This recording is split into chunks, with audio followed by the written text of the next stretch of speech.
Hey everyone, how's it going? This is the Shopify versus Big Cartel difference video and which one might be better for you. So we're going to look at some of the major differences. So Shopify are for those businesses. You could be either a small business, startup, or you could be a big company as well that you need unlimited amount of products, let's say. Whereas Big Cartel is for artists or creators with only small uh, percentage of their products. Like, you, let's say you just need 10 products only, then Big Cartel might be the way to go. But let's say you need 1,000, then Shopify is obviously your place. Now, Shopify is a bit more expensive, and then additional sales, Shopify supports everything and Big Cartel does not. And then there are POS app uh, options on Shopify, but only Stripe on Big Cartel.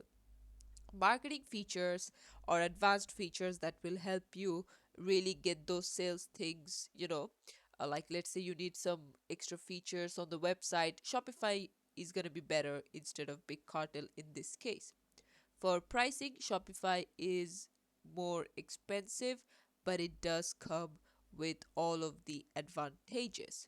So again, for if you want to look at templates, there are both on like Big Cartel and Shopify, but all of them are free on Big Cartel, and you'll get like 110 plus paid templates on Shopify, which is really good because you can choose from everything. And then you see app marketplace, Shopify has 8,000 plus, while Big Cartel has only limited. So, with that being said, the overall idea is that, let's say you're on an extremely small budget and an extremely small artist who occasionally sells stuffs. In that case, Big Cartel is the way to go. But you're a big company that is thinking big and you need all the advanced features, then Shopify is your way. Thanks for watching. Please leave a like and subscribe for more tutorials like this, and I'll see you guys in the next one.